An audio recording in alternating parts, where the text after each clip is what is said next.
Hi everybody, so welcome to my second book feast. Thank you for all the comments on my first one. So this time I will be doing my presentation on Janet Lewis, aka one of Doc's favorites. So Lewis was born in Chicago in 1899, which is good grief, that was a little while ago. She attended the University of Chicago, and while she was studying there, she discovered that she really wanted to be a poet. You know, it was her dream. And one thing led to another, and she ended up publishing several books of poetry. Examples such as The Dear Past and Other Poems, which were verses that she wrote from 1919 to 1994. And books such as Poems Old and New, that were poems that she wrote in 1918 to 1978, and that book was published in 1981, and a book called The Wheel in Midsummer, and that was published in 1927. So, actually, this is pretty funny. Janet Lewis was actually known best for her historical novels that were set in Europe, and poetry was just something that was tacked on to her, wheelhouse of awesome things that she does. So some examples of her historical novels that she wrote are called The Wife of Martin Guerre, which was published in 1941, and The Ghost of Monsieur Scarron, which was published in 1959. And sadly, we lost Miss Lewis on December 1st, 1998, in Los Altos, California, whatever how it's pronounced. Yeah.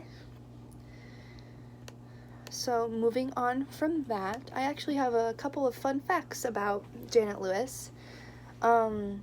Her first published collection of verse was called The Indian in the Woods, and that was published in 1922. And it stems from a childhood fascination for Native Americans. She was, fascinated by their rituals, their customs, their culture. She was fascinated with all of it. And she wanted to dedicate her first book to her fascination and passion.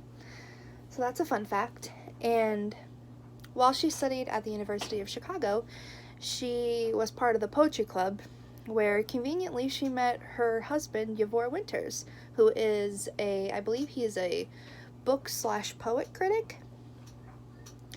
And after Lewis and Mr. Winters got married, they founded a literary magazine called Euroscope, and that started in 1929, and I believe it ended at some point in 1931.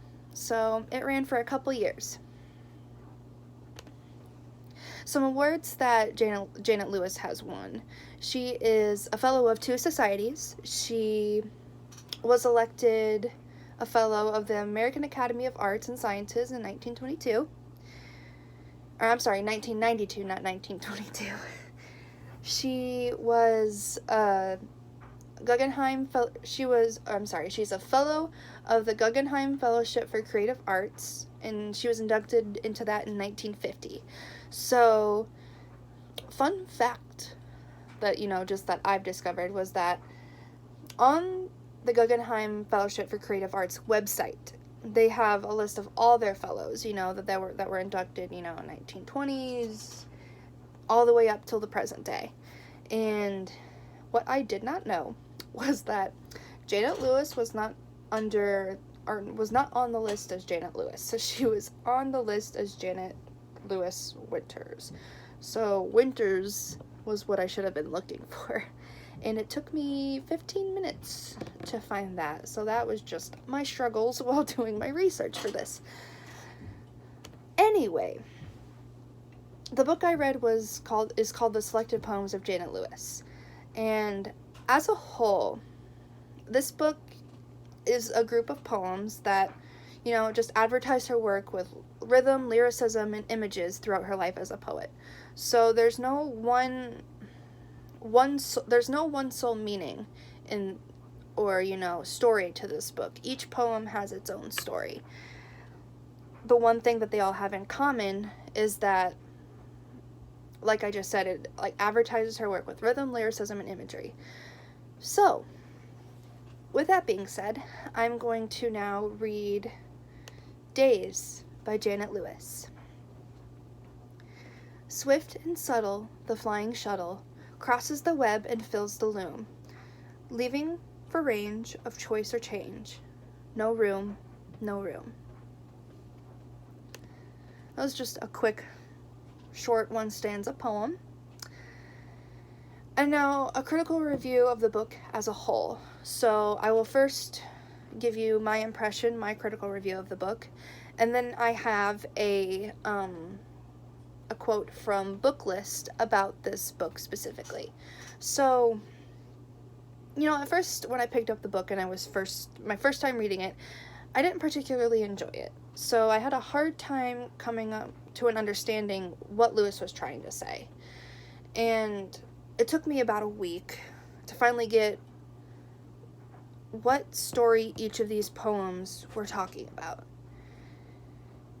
And then once I figured all that out and it came to me, I learned to appreciate it. Because while I understand that sometimes poems need to be simple enough for readers to understand, I also like a little bit of a challenge, you know? And I like that Lewis puts her reader through that challenge to understand what she means. And one of the things that I like most about this book of poetry is that it has a lot of great imagery.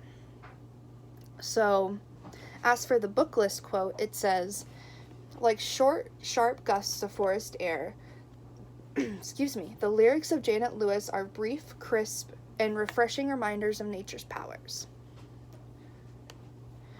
So, just digging a little bit deeper, specifically into Days, I want to talk about the rhythm and imagery of this poem specifically.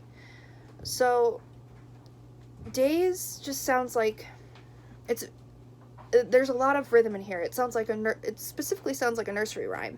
You know, it's really musical. It has that da da da da da da da da da da da da da da da da beat. You know, kind of like that. But with all this rhythm, you know, it really doesn't have a clear sense of meter, you know. Like the syllables are all over the place, you know. When I was trying to fit it into one of the categories, you know, at first I thought it starts off as stressed, unstressed, stressed, and then the next line is unstressed, stressed, stressed. So that just made me go, whoa, this poem's all over the place. So, like I said, it doesn't have a clear sense of a specific meter. As for the imagery, it's very interesting, you know. Things such as the flying shuttle crosses the web and fills the loom. Like, who's ever seen a flying bus besides, you know, Miss Frizzle in the Magic School Bus? Just flowing aimlessly through wherever they want to go. And as I thought this through, I thought, well, you know, it could be that this poem specifically is talking about the way that you as an individual can change your day-to-day life, you know, making the choices, making the changes that is needed. But at the same time, no room kind of gives a somber ending, doesn't it? It gives this idea that, you know, you can't control everything that happens in life. So that's just how life is, you know. It's there's swift turns, you can make choices and changes, but at the same time, no room. you can't always control what's happening. So that is my book feast. Thank you.